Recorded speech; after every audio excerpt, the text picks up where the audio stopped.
말씀 같이 보도록 하겠습니다. 오늘은 이렇게 말씀을 읽을 때 다 함께 자리에서 일어나서 손에 성경책을 들고 읽도록 하겠습니다. 다 자리에서 일어나 주시고 성경책을 펴서 시편 37편을 펴주십시오. 제가 가진 성경책은 827페이지인데요. 시편 37편 1절부터 4절까지 읽도록 하겠습니다. 각자 버전이 다를 수 있으니까 1절부터 3절까지는 여러분이 가진 성경책을 함께 읽고 4절은 앞에 나와 있는 스크린을 보고 읽도록 하겠습니다. 같이 읽죠. 시작. 악을 행하는 자들 때문에 불평하지 말며 불의를 행하는 자들을 시기하지 말지어다. 그들은 풀과 같이 속히 배임을 당할 것이며 푸른 새소같이 쇠잔할 것이미로다. 여호와를 의뢰하고 선을 행하라. 땅에 머무는 동안 그의 성실을 먹을거리로 삼을지어다. 또 여호와를 기뻐하라. 그가 내 마음의 소원을 이루어 주시리로다. 아멘. 우리 앉으시면서 옆에 있는 분들과 인사하십시다. 잘 오셨습니다. 반갑습니다. 사랑합니다. 참 잘생기셨네요. 멋있습니다. 10년은 젊어 보입니다. 뭐 이런 얘기들을 하시고, 방금 읽은 시편 37편 4절을 다른 버전으로 제가 좀 준비를 해왔는데요. 스크린 보시면서 어떻게 번역이 좀 이렇게 다르고 더 깊게 우리가 이해할 수 있는지 좀 살펴보십시다. 표준 세 번역입니다. 시작. 기쁨은 오직 주님에게서 찾아라. 주께서 내 마음의 소원을 들어주신다. 현대어 성경 시작. 여호와라는 이름만 들어도 기뻐하여라. 내 속마음으로 간절히 바라는 것을 허락하시리라. NRSV입니다. Take delight in the Lord and He will give you the desires of your heart. 메시지 성경입니다. Keep company with God. Get in on the best. 아멘. 동영상을 보죠.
이제 사진을 좀 보여주시고요.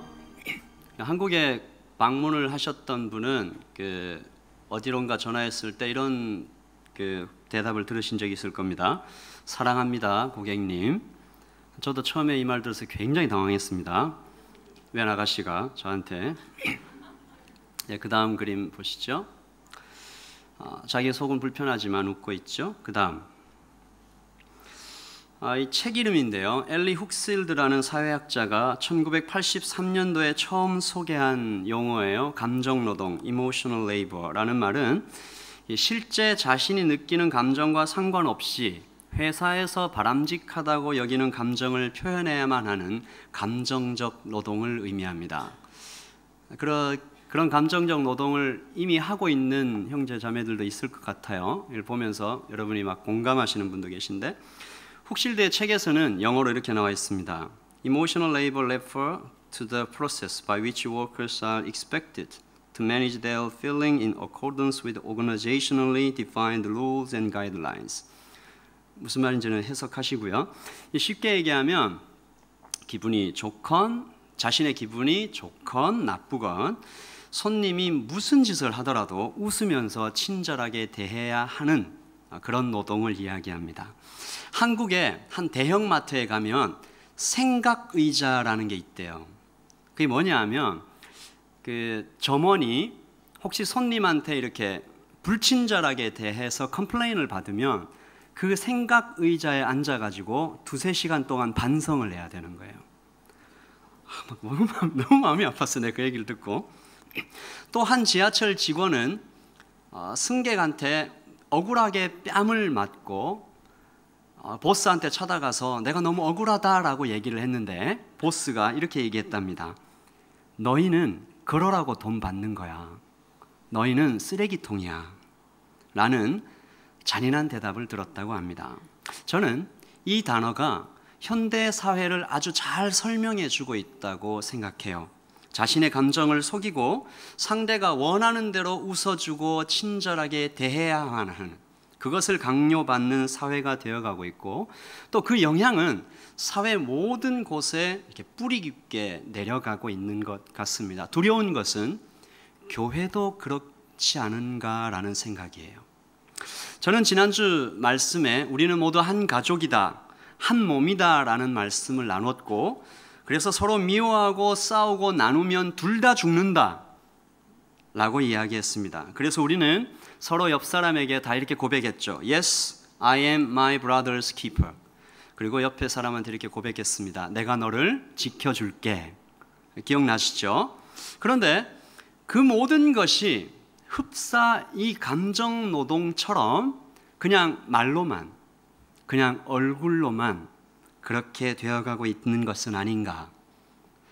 특히 청년부에서 이 사부 공동체에서 조차도 그런 일이 일어나고 있지는 않은가 저는 참 많이 고민하게 되었습니다. 오늘 말씀은 쉽죠? 한 절입니다. 여호와를 기뻐하라. 그렇게 명령하십니다.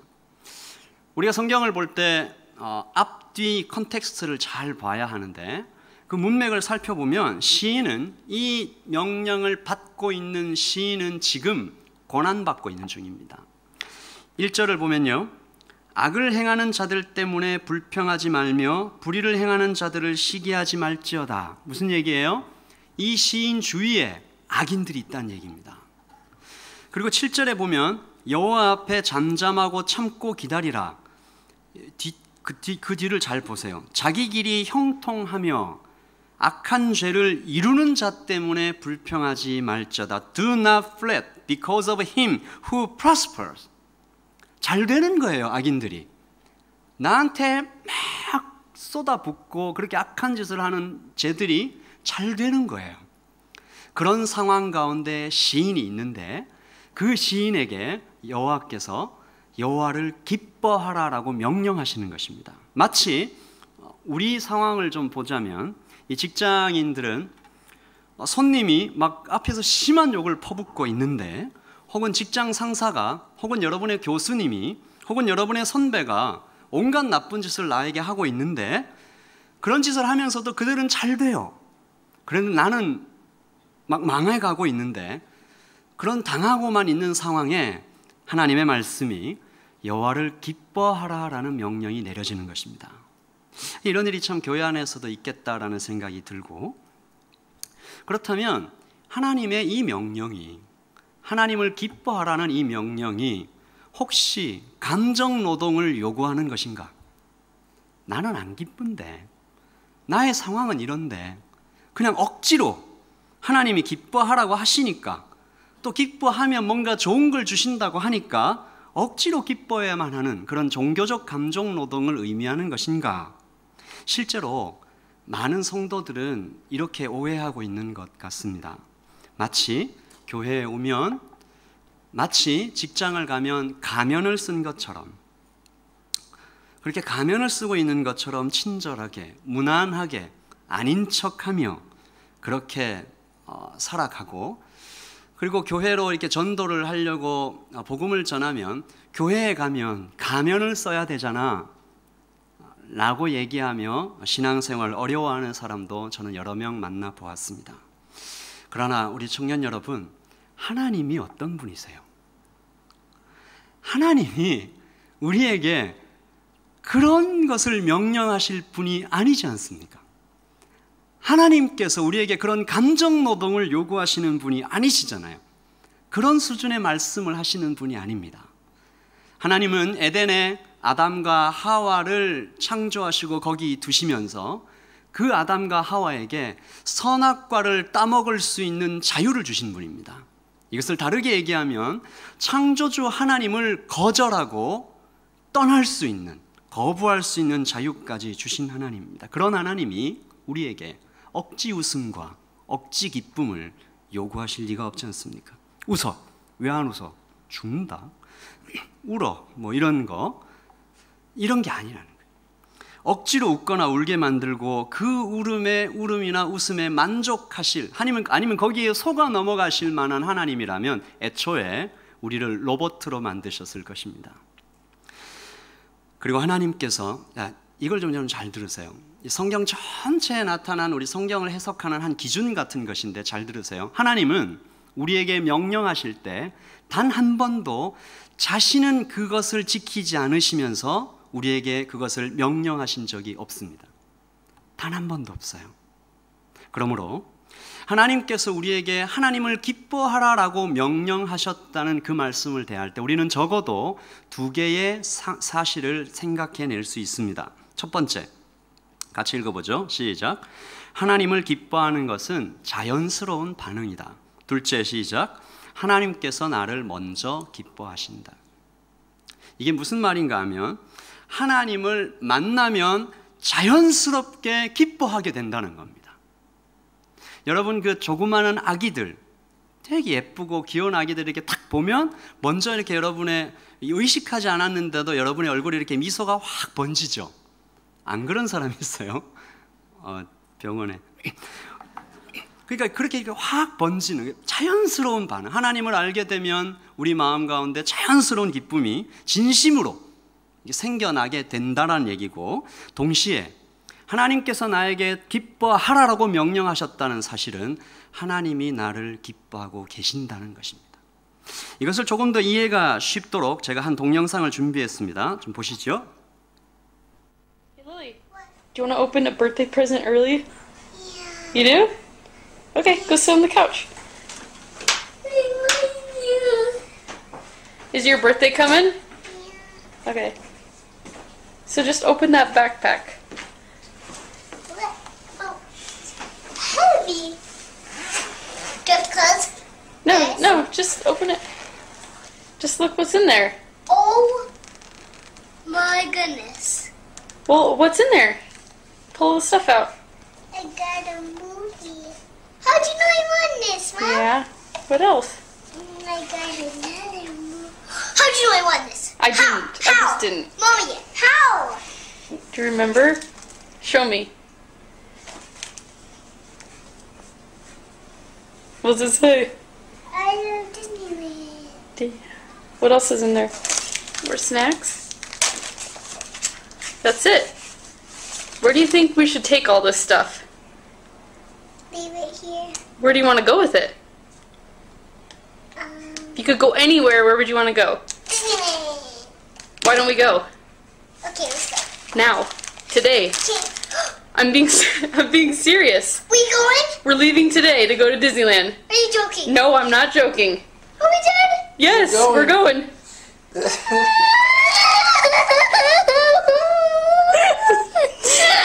Are you excited? It's for your birthday.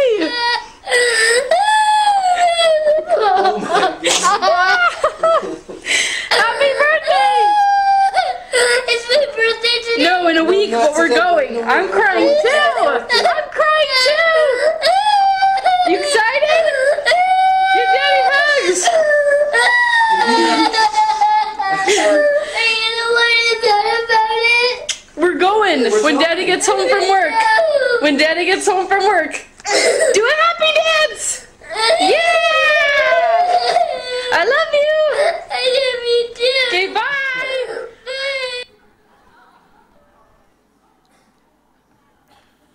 그거 봐요. 이렇게 얼굴에 확 미소가.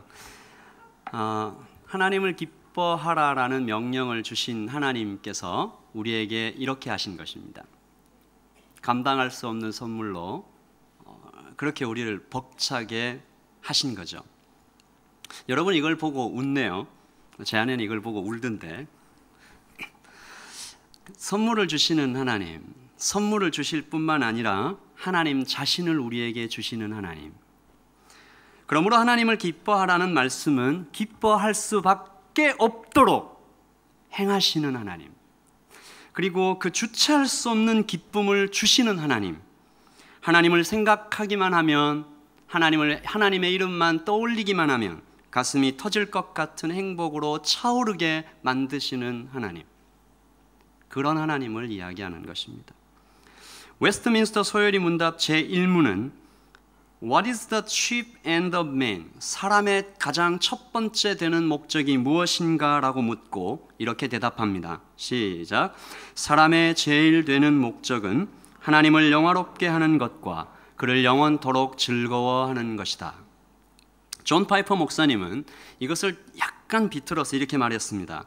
하나님을 즐거워함으로써 우리는 하나님을 영화롭게 하는 것이다.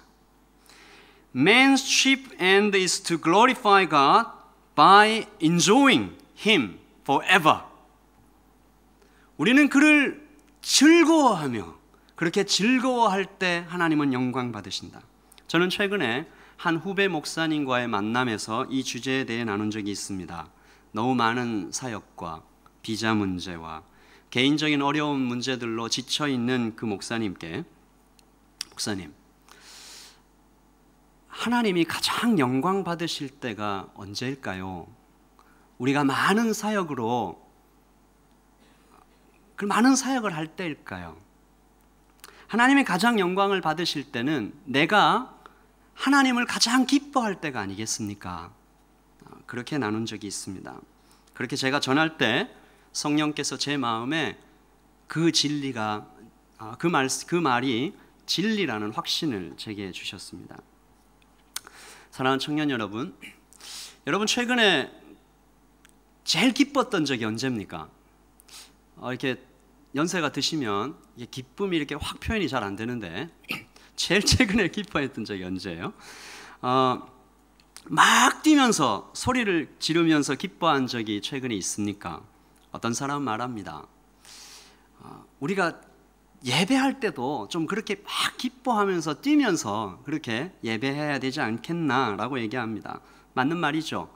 사실 많은 경우 우리는 그 게임에서 좋은 점수를 나왔을 때만큼도 기뻐하지 않는 것 같아요. 제가 요즘 플래피 버드라는 게임을 20점을 넘겼을 때 정말 기뻤습니다.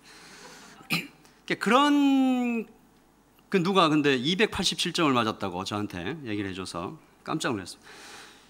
그런 것들만큼도 기뻐하지 않는 것이 지금 우리 예배의 슬픈 현실이죠. 그러나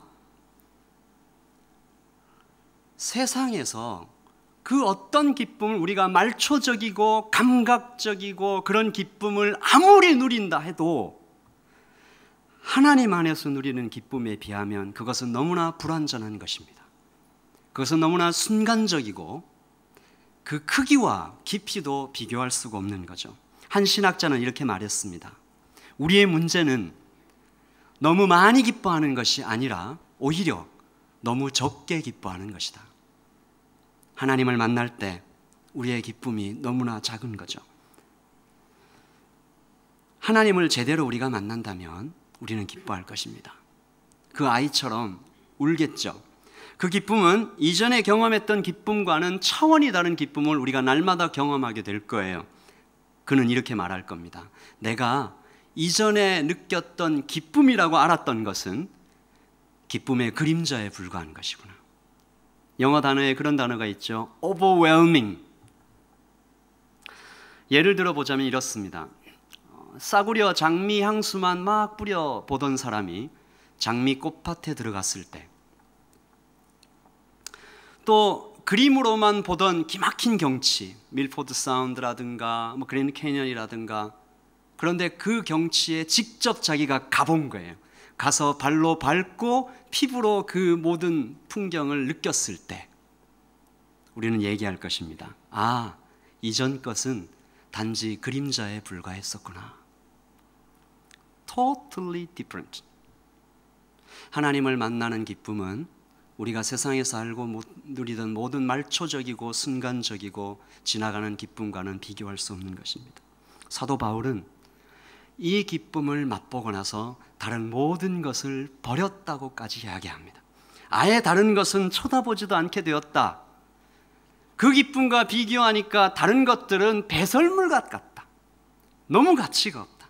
솔로몬의 아가서는 하나님 기뻐하기가 얼마나 달콤한 것이고 오히려 연인과의 사랑 이상으로 애틋할 수 있는지 그는 보여줍니다. 남자들 중에 나의 사랑하는 자는 숲풀 가운데 사과나무 같구나. 내가 그 그늘에 앉아서 심히 기뻐하였고 I delight. 그 열매는 내 입에 달았도다. 이 아가서는 한 그림을 상징하죠. 신부인 교회가 신랑 되신 예수님의 품 안에서 심히 기뻐하고 행복해하는 모습입니다. 그렇게 기뻐하는 거죠. 하나님을 만나고 싶어하는 것, 하나님을 이야기하고 하나님에 대하여 이야기하고 싶고 헤어지면 또 다시 보고 싶고. 저는 지난주 목자 모임에서 한 간사님께서 보여주신 아주 귀한 동영상을 보았는데요. 그 중에 존 메가더 목사님께서 설교 중에 하신 한 대목입니다. 잠시 보시죠. Being a Christian is about loving Christ so much that you want to know Him, so much that you want to exalt Him, so much that you want to please Him, so much that you want to serve Him, so much that you want to be with Him, so much that you want to tell others about Him. It's about this overwhelming, consuming affection for Christ. 그리스도라는 것은 그리스도를 사랑하는 것입니다. 너무 사랑해서 더 알고 싶은 것, 너무 사랑해서 그분을 높이고 싶은 것, 너무 사랑해서 그분을 기쁘게 하고 싶은 것, 너무 사랑해서 그분을 섬기고 싶은 것, 너무 사랑해서 그분과 같이 있고 싶은 것, 바로 그리스도를 향한 불가항력적인 온전한 애정을 뜻합니다. It's about this overwhelming, consuming affection for Christ. 하나님을 기뻐하는 것은 이처럼 연인과의 사랑보다도 더 달콤한 것입니다. 그러므로 하나님을 기뻐하라라는 명령은, 이 말씀은 기뻐하는 것이 너무나 당연한 기독교의 본질에 대한 것입니다. 다른 어느 곳에서도 없는 기쁨을 선물하신 하나님, 아니 그 기쁨 자체이신 하나님에 대하여 이야기하는 것이죠. 누군가 말했습니다. 사람을 사랑하는 것이 어렵죠. 하나님을 사랑하는 것은 너무 쉬운 일입니다. 그처럼 아름답고 선하시고 내게 사랑이 많으신 그분을 사랑하지 않는 것이 오히려 저에게는 불가능한 일입니다. 오늘 말씀에 기뻐하라라고 하는 이 명령어에 해당되는 히브리어는 아나그라는 단어인데요. 부드럽다, 유연하다, 즐거워하다라는 뜻으로 사용됩니다. 이것은 하나님 때문에 마음이 부드러워지는 거예요. 하나님 때문에 기쁘게 되는 거죠. 그래서 폰라드라는 신학자는 이 구절에 대하여 여기서 말하는 그 부드러움이란 나 자신이 하나님에 의해 결정되어지는 그 어떤 것을 말한다. 하나님이 나를 변화시키려고 하시고 조성하시려고 하시고 그 어떤 모습으로 빚으려 하실 때 내가 그것을 허락해 드리는 그런 부드러움을 뜻한다라고 얘기합니다. 오늘 말씀은 if then이에요. if 하나님을 기뻐하면 then 내 마음의 소원을 이루어 주시리라. 여러분, 소원에는 두 가지 종류가 있다고 저는 생각합니다. 그 사람과 상대방을 망하게 하는 소원, 다치게 하는 소원, 파괴하게 하는 소원, 그런 소원이 분명히 있죠. 그리고 또 하나는 그 사람을 살리고 주변을 살리고 그 사람에게 복이 되는 소원입니다. 하나님께서, 여러분 대답해 보세요. 하나님께서 어떤 소원을 들어주시겠습니까?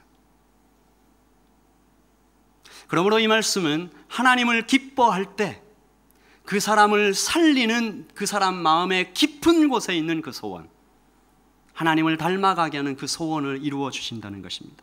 저는 오늘 이 말씀을 통해서 여러분에게 호소합니다. 좀 그런 면이 있어요.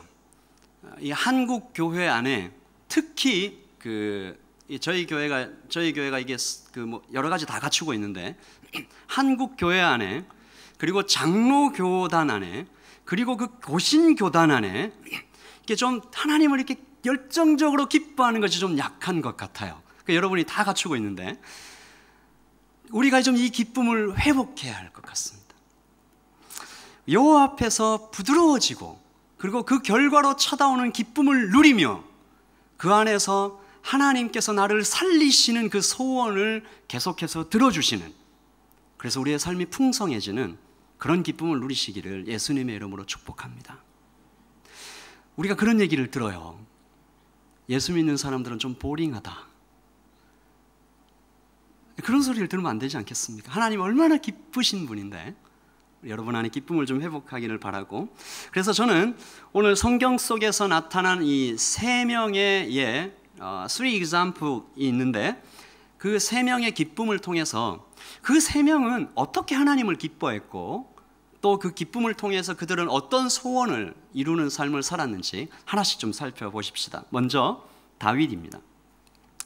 하나님은 이 다윗을 왕으로 세우실 때 그 다윗 왕을 부르셔서 이렇게 얘기하십니다. 너는 내 마음에 합한 사람이다. A man after my own heart. 그렇게 부르시면서 아주 중요한 말씀을 하시죠. 같이 읽어보십시다. 시작. 왕으로 세우시고 증언하여 이르시되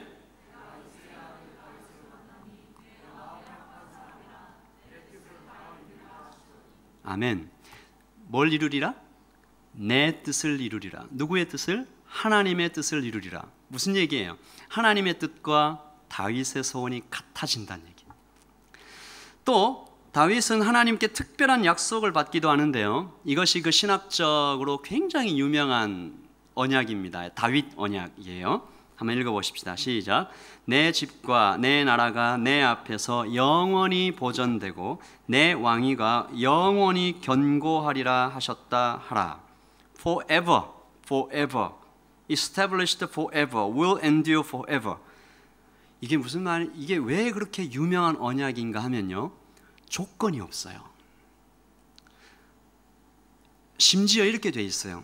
내 자손이 다윗아, 내 후손이 설령 하나님 앞에 좀 좋지 않은 일을 행하더라도 내가 네 이름을 봐서 너의 얼굴을 봐서 내가 이 사람한테까지는 내가 은혜를 베풀어 주겠다. 그 정도의 언약이에요. 내 집과 나라와 왕위가 영원히 보존되고 견고하리라. 이 다윗 언약이 위대한 또 하나의 점은 다윗의 후손에서 예수 그리스도, 즉 메시아가 태어나게 될 것이라는 구속사적 언약이죠. 내 왕위가 영원히 보존되리라. 또한 이 언약을 받는 다윗은 반드시 그 언약을 받을 만한 사람이 되어야겠죠. 그러므로 이 언약 안에는 무슨 말이 포함되어 있냐면 하나님께서 다윗을 변화시켜 나가시겠다라는 얘기입니다. 누구를 닮게? 하나님을 닮아가게 하시겠다라는 얘기. 놀라운 약속이죠. 사랑하는 청년 여러분, 어떻게 다윗은 이런 놀라운 축복을 받게 되었을까요? 제가 다윗이 받았던 물질적인 축복과 그의 어떤 그 건강의 여러 가지 축복은 언급하지 않도록 하겠습니다. 그것도 충분히 받았어요. 그러나 더 놀라운 것은 이 언약들인데 어떻게 다윗은 이렇게 하나님의 마음에 합한 사람이 되었을까? 저는 성경에서 한 가지를 찾았습니다. 다윗은 하나님을 기뻐하는 사람이었어요. 만약에 성경에 하나님 기뻐하기 대회가 있다면 다윗은 아마 1등 먹었을 것 같다. 두 번째 가라면 서러워할 사람일 것 같습니다. 하나님의 언약궤, 그 아크죠. 아크 맞나 영어로?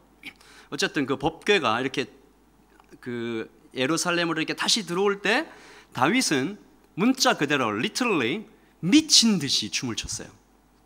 정말 미친 듯이 막 춤추며 기뻐합니다. 한번 그 장면을 보시죠. 여호와의 궤가 다윗 성으로 들어올 때에 사울의 딸 미갈이, 다윗의 아내예요, 창으로 내려보다가 같이 읽어봅시다. 시작. 다윗 왕이 여호와 앞에서 뛰놀며 춤추는 것을 보고 심중에 그를 업신여겼더라. despised. 그러니까 얼마나 미친 듯이 춤췄는지 아시겠죠? 성경은 후에 이 장면에서 다윗의 아주 부끄러운 점을 노출하는데 다윗의 바지가 벗겨지는 것도 모르고 춤을 췄다. 지금처럼 바지가 벗겨지면 그 안에 속옷이 있는 것이 아닙니다. 상상하지 마시고 정신을 놓고 춤을 추는 거예요. 그 다윗의 기쁨, 그 기쁨을 미갈은 이해하지 못했습니다. 하나님을 기뻐하는 것보다 왕의 체면과 사람들의 시선을 더 중요하게 여겼죠. 다윗의 시편은 그의 넘치는 기쁨을 자세하고 아름답게 그려놓은 책들입니다. 다윗은 봐봐요, 한 왕이 하나님을 막 기뻐하잖아요. 그러니까 그 왕을 따라 그 나라의 백성들도 하나님을 기뻐하게 되는 거예요. 이게 참 신비롭죠. 그래서 여러분들이 하나님을 기뻐하는 것이 잘 표현되지 않는 것에 최고 책임은 제가 지도록 하겠습니다. 제가 더 기쁘게 이렇게 예배를 드려야 될 것 같아요. 이 백성들이 하나님을 또 얼마나 기뻐했느냐. 하나님의 성전을 짓기 위해 헌금할 때 백성들은 헌금을 내면서 기뻐합니다. 한번 보시죠. 그때에 백성이 즐거워하였으니 이는 그 일을 위하여 그들이 기꺼이 드렸으며 그들이 온전한 마음으로 주께 기꺼이 드렸습니다. 다윗 왕도 큰 기쁨으로 즐거워하였더라. 이때 다윗 왕은 제발 이제 헌물을 그만 가져와라 라고 얘기할 정도로 넘치도록 그들이 기뻐함을 보았습니다. 이 기쁨은 신약 성경에 나오는 한나의 기쁨과 참 많이 닮아 있어요. 여러분 한나 아세요? 아니다. 신약 성경이 아니고 구약 성경에 나옵니다. 큰일 날 뻔했네. 설교 마치고 누가 와서 나한테 따지고. 이 한나가 하나님께 드리면서 기쁨을 누려요. 근데 이 한나가 무엇을 드리냐 하면 3살 난 아들, 자기의 3살 난 아들 사무엘을 성전에 이렇게 드리면서 이제 너는 여기서 먹고 자고 하나님을 섬기는 직분으로 이렇게 3살 난 아들을 다 눈에 넣어도 아프지 않을 아들이겠죠. 그 아들을 자신의 품에서 이렇게 막 떠나보내는데 성전에 바치는데 한나는 신비로운 기쁨을 느낍니다. 한나가 기도하여 이르되 내 마음이 여호와로 말미암아 즐거워하며. 이 말이 돼요? 울어야지. 내 뿔이 여호와로 말미암아 높아졌으며 내 입이 원수들로 말미암아 크게 열렸으니 같이 읽읍시다. 이는 내가 주의 구원으로 말미암아 기뻐함이니이다. 신비로운 기쁨이에요. 다윗은 하나님을 기뻐하였고 하나님은 다윗의 소원을 들어주십니다. 하나님을 기뻐하고 사랑하기 원했던 그의 소원뿐만이 아니라 메시아의 약속도 받았고 다윗의 이름은 존귀하게 되었고 다윗의 왕국은 튼튼하게 되었습니다. 여러분 이 비밀을 붙잡으십시오. 여러분이 전심으로 하나님을 기뻐하며 나아갈 때 여러분의 이름은 존귀하게 될 것이고 여러분의 모든 경영하는 것들은 튼튼하게 될 것이며 가장 중요한 것, 여러분은 예수님을 닮아가게 될 것입니다. 두 번째, 이사야와 하박국인데요. 이사야의 기쁨이 나오죠. 이 delight라는 단어를 또 쓰는데 같이 읽읍시다. 시작. 내가 여호와로 말미암아 크게 기뻐하며 내 영혼이 나의 하나님으로 말미암아 즐거워하리니 이는 그가 구원의 옷을 내게 입히시며 공의의 겉옷을 내게 더하심이 신랑이 사모를 쓰며 신부가 자기 보석으로 단장함 같게 하셨습니다. 이사야가 너무 기뻐하는 것 같죠? 근데 이사야의 상황이 어때요? 이사야는 지금 어떤 상황 가운데 있어요? 나라가 망한 거예요. 자기 백성이 끌려가서 죽는 거예요. 다 죽어요. 곳곳에 시체예요. 성전은 다 부서졌어요. 그런데 기뻐하는 거예요. 이사야의 기쁨 또한 하나님께서 그에게 일하신 결과입니다. 어떤 말씀이 그에게 임해서 그가 기뻐하기 시작했냐면 주 여호와의 영이 내게 내리셨으니 이는 여호와께서 내게 기름을 부으사 같이 읽읍시다. 가난한 자에게 아름다운 소식을 전하게 하려 하심이라. 나를 보내사 마음이 상한 자를 고치며 포로된 자에게 자유를, 갇힌 자에게 노임을 선포하며, 이 약속을 받은 거예요. 신비로운 기쁨을 그가 느끼기 시작하는데, 이 기쁨은 배고픈 아이가 어머니를 만났을 때 누리는 기쁨과 비슷한 거예요. 이사야는 회복된 예루살렘을 먼저 믿음으로 바라보게 된 거죠. 고향 같은 어머니의 품, 목마른 자를 살리시는 생명의 강을 그는 먼저 맛본 거예요. 너희가 젖을 빠는 것 같이 그 위로하는 품에서 만족하겠고, 젖을 넉넉히 빤 것 같이 그 영광의 풍성함으로 말미암아 즐거워하리라 예언하신 거죠. 하나님을 기뻐하는 사람은 장차 다가올 하나님의 약속을 미리 바라보며 그것을 실체화 느껴, 그 손에 지금 잡는 것처럼 기뻐하는 거죠. 이 기쁨은 하박국의 기쁨과 많이 닮았습니다. 여러분이 잘 아시는 말씀인데, 눈에 보이지 않지만 하나님을 바라볼 때 주시는 기쁨이에요. 이게 뭐가 그렇게 크냐? 상황은 하나도 안 바뀌었는데 기쁨만 있다고 뭐가 바뀌냐? 아닙니다. 바뀝니다. 이것은 놀라운 힘을 가지고 있어요. 같이 읽어보십시다. 비록 무화과 나무가 무성하지 못하며 포도나무에 열매가 없으며 감람나무에 소출이 없으며 밭에 먹을 것이 없으며 우리에게 양이 없으며 외양간에 소리 없을지라도 나는 여호와로 말미암아 즐거워하며 나의 구원의 하나님으로 말미암아 기뻐하리로다. 아멘. 이 기적 같은 기쁨이에요. 에이, 이거 마인드 컨트롤 아니냐, 그냥 기뻐하면 돼, 그런 수준의 것을 얘기하는 게 아니에요. 필립 얀시는 그의 책 내가 알지 못했던 예수에서 이사야의 이 예언, 이 노래가 결국 거대 제국 바벨론을 무너뜨리게 한 시초가 되었다라고 얘기해요. 이걸 다시 말하면 뭐가 되죠? 이사야의 노래, 즉 하나님의 말씀이 거대 제국 바벨론을 무너지게 했다라는 거죠. 이사야는 노래합니다. 너희가 해방되리라. 그 노래를 백성들이 듣습니다. 그리고 그 백성들이 똑같이 다윗 왕이 기뻐했을 때 그 다윗 왕국의 백성들이 함께 기뻐했던 것처럼 이사야가 노래했을 때, 하박국이 하나님의 기쁨을 누렸을 때 그 노래를 들은 백성들이 함께 기뻐하며 거대 제국 바벨론은 무너지는 거죠. 청년들이여, 하나님을 기뻐하십시오. 여러분 한 사람이 하나님을 기뻐하며 비록 무화과 나무에 소출이 없고 우리의 양이 없고, 여러분이 시티에 나가 퀸스트리에서 전도를 할 때 철벽을 만나는 것처럼 막막한 이 거대 제국 바벨론, 이 도시를 마주할 때 여러분은 노래하는 것입니다. 나를 보내사 마음이 상한 자를 고치며 포로된 자에게 자유를, 갇힌 자에게 노임을 선포하시는 하나님의 위대한 약속을 맛보게 되는 거죠. 이 기쁨이 한 국가 이스라엘을 건져내고 포로된 나라, 아무 희망도 없을 것 같은 나라를 일으킵니다. 사랑하는 청년 여러분, 대한민국을 누가 일으켰습니까? 저는 한 책을 보았습니다.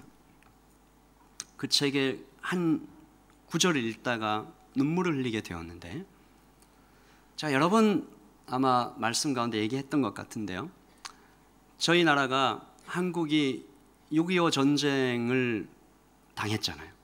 그리고 나서 나라 전체가 거의 쑥대밭이 됐잖아요. 폐허. 근데 한국에 있는 많은 목사님들이 임마누엘 전도 특공대라는 한 조직을 이렇게, 부흥사들이 이걸 만듭니다. 그리고 만드시고 그분들이 이렇게 결의하십니다. 가장 시골까지, 사람들의 마음이 다 무너진 곳, 아무도 가지 않는 곳, 그곳까지 가서 그런 곳들 찾아가서 복음을 전하자. 그 부흥사분들이 한 분 한 분 내려가셔서 거기 가서 하나님의 말씀을 전할 때마다 하나님께서 놀라운 일들을 행하시는 거예요. 성령께서 그렇게 우리 민족의 아픔을 한 사람 한 사람 어루만지신 것입니다.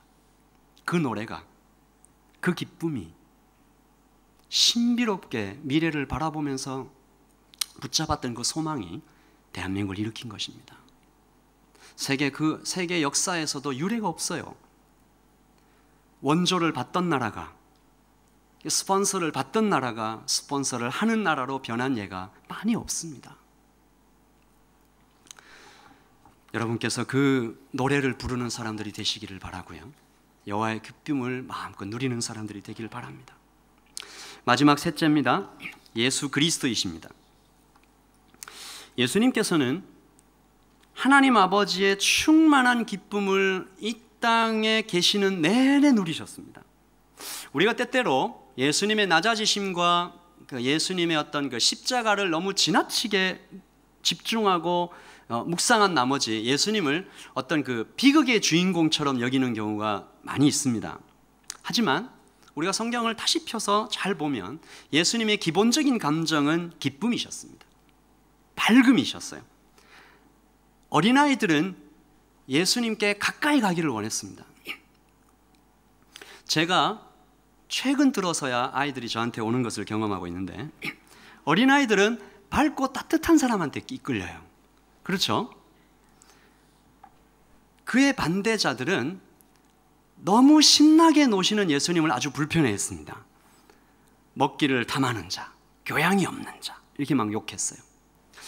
또 예수님의 오심을 예언했던 구약의 예언들 중에 특별히 이사야는 예수님을 소개할 때 하나님의 기뻐하는 자 이렇게 소개합니다.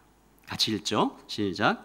내가 붙드는 나의 종, 내 마음에 기뻐하는 자, 곧 내가 택한 사람을 보라. 내가 나의 영을 그에게 부었은즉 그가 이방에 정의를 베풀리라. 이것이 수천 년 후에 태어나실 오실 메시아를 예언하는 것인데, 그때 오실 메시아를 예언할 때 그분을 하나님의 기뻐하는 자라고 소개한 거죠.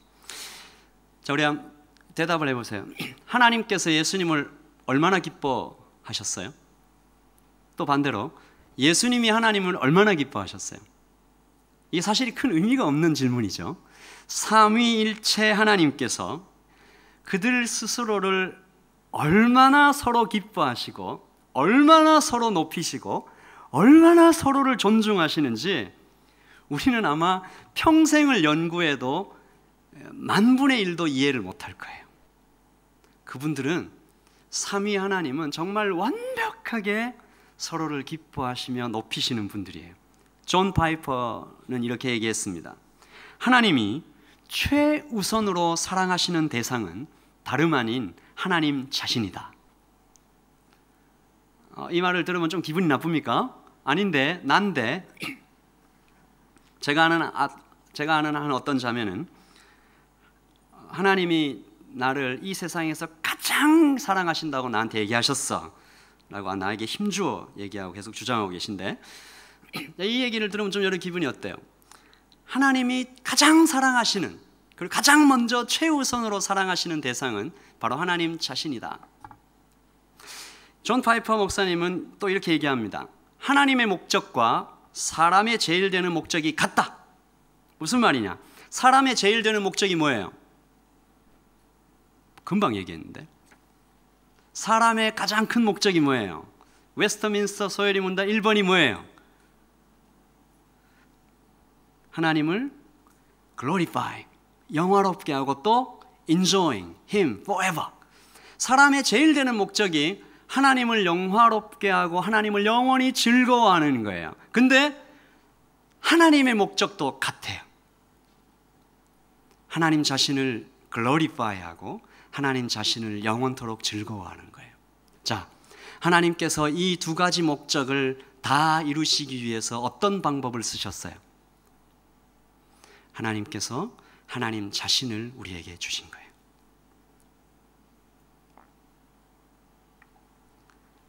하나님 자신을 사람에게 주신 거예요. 이것을 칭의라고 해요. Justification. 사람 안에 들어오신 성령 하나님께서 나를 점점 하나님 닮게 하시는 것을 Sanctification, 성화라고 해요. 그리고 결국에 완전히 하나님과 하나 되게 하시는 것을 Glorification, 영화라고 해요. 하나님께서 그렇게 하신 거죠. 예수님께서는 기쁘게 이 땅을 사셨고 또 기쁨 가운데 고난당하셨습니다. 믿음의 주여, 또 온전케 하시는 이인 예수를 바라보자. 같이 읽읍시다. 그는 그 앞에 있는 기쁨을 위하여 십자가를 참으사 부끄러움을 개의치 아니하시더니 하나님 보좌 우편에 앉으셨느니라. 앞으로 누릴 기쁨, 지금도 누리고 있는 기쁨, 지금 누리고 있는 기쁨에 또 그 기쁨을 위하여, 그 기쁨, 즉 구속사의 완성, 아버지 하나님의 뜻을 이루어 드리는 그 기쁨이 십자가의 고통보다, 그 부끄러움보다 훨씬 더 비교할 수 없이 크다는 것입니다. 이것이 하나님을 기뻐할 때 어떻게 성도가 세상을 이기는지 이야기해 줍니다. 하나님을 기뻐할 때 어떻게 성도가 충만한 삶을 살게 되는지 이야기해 줍니다. 성도가 어떻게 세상을 이깁니까? 하나님을 기뻐할 때 성도는 가장 강합니다. 또 가장 행복해요. 또 하나님을 기뻐할 때 하나님은 성도의 소원을 이루어 주십니다. 그 소원은 나를 망하게 하는 소원이 아니라 나를 살리는 소원입니다. 또 여호와를 기뻐하라. 그가 내 마음의 소원을 내게 이루어 주시리로다. 오직 주님에게서만 기쁨을 찾는 사람의 소원은 이루어집니다. 기쁨은 오직 주님에게서 찾아라. 주께서 내 마음의 소원을 들어주신다. 여호와라는 이름만 들어도 기뻐하는 사람, 그 사람의 소원은 이루어집니다. 같이 읽읍시다. 여호와라는 이름만 들어도 기뻐하여라. 내 속마음으로 간절히 바라는 것을 허락하시리라. 하나님과의 친밀한 관계를 놓치지 않는 사람은 최고의 것을 얻게 될 것입니다. Keep company with God. Get in on the best. The best가 뭐예요? The best는 바로 하나님 자신입니다. 하나님께서 하나님을 기뻐하는 자에게, 바로 나에게 자신을 주셔서 내 마음에 있는 헛된 소원, 나를 망하게 할 그 소원을 버리고 바꾸게 하십니다. 여러분 마음을 부드럽게 하세요. 여호와를 기뻐하라. 여러분 마음을 부드럽게 하셔서 하나님이 나를 바꾸실 때 그것을 허락해 드려야 됩니다. 그럴 때 여러분이 망하게 될 그 소원이 바뀌는 거예요. 아, 이전 것은 그림자에 불과했구나. 내가 하나님을 만났더니 지금 내가 하나님을 만났을 때 누리는 이 기쁨에 비하면 내가 이전에 누리던 그 모든 것은 그림자에 불과하구나. 그것을 깨닫게 될 것입니다. 그리고 하나님이 이끄시는 삶을 살게 되겠죠. 저는 여러분에게 두 개의 그림을 보여드리려고 합니다. 이것은 사람의 인생을 너무 좀 단순하게 만든 면이 없지 않지만 굉장히 중요한 진리를 얘기해 주는데요. 첫 번째는 내가 나의 주인이 된 사람입니다. 여기 보시면 S가 셀프 나인데요. 내가 나의 인생의 중심에 앉아 있습니다. 그래서 나는 내 인생의 모든 것을 내가 결정하는 겁니다. 이 개인주의죠. 내가 결정합니다. 그래서 내 인생에 나타나는 모든 인트레스트들은 나에 대해서 결정하고, 그렇기 때문에 유한한 인간은, limited being, 사람은 자주좌절과 혼란에 빠지게 됩니다. 크라이스트, 예수 그리스도는 내 인생의 밖에 계십니다. 또 하나의 사람은 예수 그리스도가 나의 인생의 주인이 되신 사람입니다. 나는 내 인생의 왕좌에서, 그 의자에서 내려와서 내 인생의 중심의 자리를 예수님께 드렸습니다. Christ is on the throne. 하나님께서 인생의 왕좌에 앉아 계시고 나는 내려와서 모든 것을 예수님께 맡겨드리는 거죠. 그래서 인생에서 일어나는 여러 가지 일들은 예수님께서 다이렉트 하시고 harmony with God's plan, 하나님의 계획과 일치된 삶을 살게 됩니다. 오해는 하지 마십시오. 하나님이 나의 중심이 되신다 하여서 내 인생에 어떤 물질적인 유익이나 건강이나 어떤 그런 것들만 누리게 된다, 이런 얘기는 아닙니다. 하나님의 계획과 일치된 삶을 살게 됩니다. 여러분, 이것을 가치 있게 여기는 사람이 되세요. 내가 좀 고생하더라도, 내가 좀 몸이 아프더라도, 내가 좀 손해보더라도 하나님의 계획과 일치된 삶, 내가 그것을 좀 붙잡고 싶다. 내가 하나님을 닮고 싶다. 그런 소망을 가져야 되죠. 왜 우리의 삶이 이리도 무기력할까? 왜 즐겁지 않을까? 왜 성장하지 않는 걸까? 바로 하나님을 기뻐하는 것을 모르기 때문입니다. 하나님을 기뻐하는 삶은 어쩌면 dangerous해요. 어쩌면 위험해요. 여러분의 것들을 다 내려놓아야 될 때, 이제 4일 후 목요일이면 여기 이 자리에서 우리는 하나님을 기뻐하게 되겠죠. 진리의 말씀을 듣겠습니다. 우리 수련회가 일어날 텐데 그 말씀을 들으며 우리의 영이 살아날 것입니다. 기뻐 찬양하고 예배하겠죠. 그때 하나님의 임재하심은 더욱 선명할 것입니다. 또한 우리는 그 예배 가운데서 서로를 사랑하고 성도의 교제를 나눕니다. 그때 우리가 최고의 기쁨을 누리게 될 것입니다. 제가 대학교 1학년 때 한 수련회를 참석했는데 크리스찬 청년만 10,000명이 참석하는 수련회였습니다. 10,000. 그러니까 길을 가면 여기도 예수님 믿는 사람이고 저기도 예수님 믿는 사람이고 부딪혀도 예수님 믿는 사람이고 엎어져도 예수님 믿는 사람이고 그런 상황인데, 부딪혀도 뭐 발 밟고 이래도 다 웃어주는 거예요. 샬롬, 형제, 뭐 사랑해요. 저는 내가 그때 천국에 와 있는 줄 알았어요. 성도가 함께 모여 하나님을 예배할 때 거기에서 느껴지는, 체험하는 놀라운 신비로운 기쁨이 있어요. 우리가 수련회를 하는 목적이 바로 이겁니다. 우리가 청년 1부와 2부가 연합이 되기 때문에 어떤 그것은 계기를 위해서, 혹은 또 성경을 더 잘 공부하기 위해서 뭐 여러 가지 목적이 있을 수 있지만 가장 먼저이고 가장 중요한 목적은 바로 하나님 기뻐하기예요. 더 짧게 말하면 예배죠. 하나님을 기뻐하는 겁니다. 다윗처럼 약속을 누리는 사람으로 우리가 거듭나기 위해 하나님 마음에 합한 사람으로 살게 될 것입니다. 이사야처럼, 하박국처럼 고난 가운데에서도 신비로운 기쁨이 찾아오는 것을 보게 될 거예요.